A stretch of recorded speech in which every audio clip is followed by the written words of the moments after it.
What do you mean by that? Freedom? See, I don't have to worry any other people, you know. What I wear, what do I do? See, I don't have to worry about those things. Do you have to think of what you wear and what you do in Japan? In Japan, yeah, always you have to be careful. So you have to worry about, you know, somebody else watching me. If I wear this one, maybe, you know. Who will be watching you? Your Well, just family? family or neighbors, you know, you're not supposed to do this or this, you know. But here, just free. So the first lesson is floating on your back. Rumi Sakata found freedom not only in modern America. She found freedom also in traditional brush painting. And the brush painting is not easy. It takes years to learn. Even like we said, 7 years to learn only draw one line, see. But so, begin with, you know, I love it. Because I always watch mother. So I wanted to be her, you know. I feel very peaceful when I paint. Sometimes when I paint, I don't think anything. I don't think how I'm going to paint. It's just, you know, hand move. And you know, I used to go Hong Kong, you know, take lesson from Mr. and Mrs. Chow. This is a very simple bamboo. Usually, when paint Japanese style, they're very slow.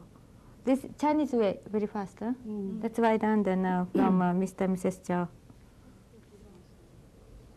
She does Japanese brush painting, and it's unique. Her style is unique because a lot of it has to blend in with Chinese and Japanese styles. She used to, from Japan, I guess when she was young, used to go to Hong Kong, go over there and train also in the style.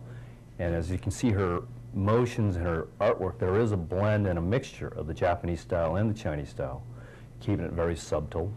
And when you look at her artwork, her style is not, it's not like oil painting where you can spend a day and paint one tree and feel what it's like and stuff. It's a fluid motion.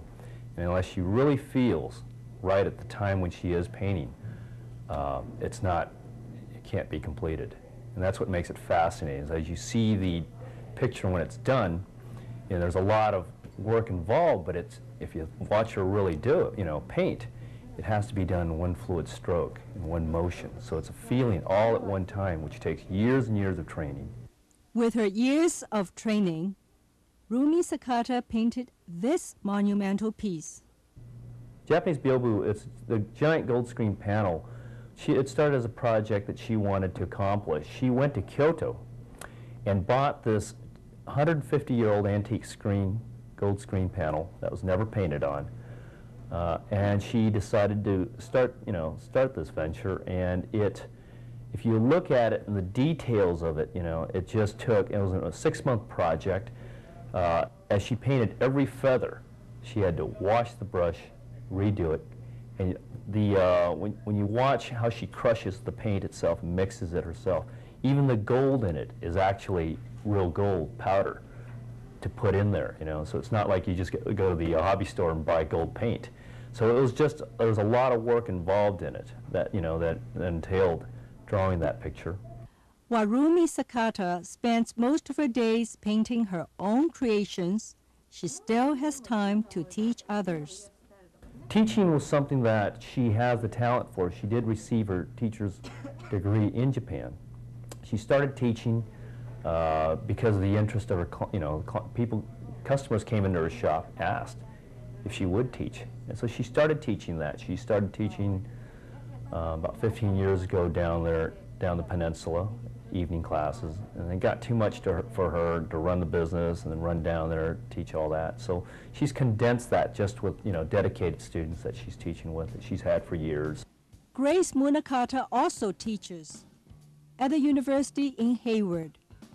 While creating through painting is a way of life for Grace Munakata and Rumi Sakata, there's another Japanese American who also creates. She uses jazz.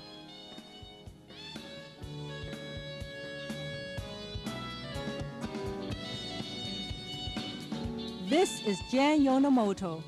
She's a native of San Francisco and one of the few women horn players in America.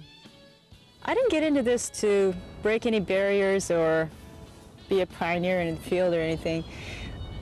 Like I said, when I started out on clarinet, clarinet section was pretty evenly divided, male and female. And even when I switched over to sax later, playing in bands throughout school, I was never the only female. And I never thought too much about it. I guess the majority of the people you see now are males, but I didn't do this consciously. Sometimes I wish there were other females. In fact, when I work with other singers, we use guest vocalists, and it's real nice to work with other females. It's nice to have someone you can girl talk with in the band and stuff.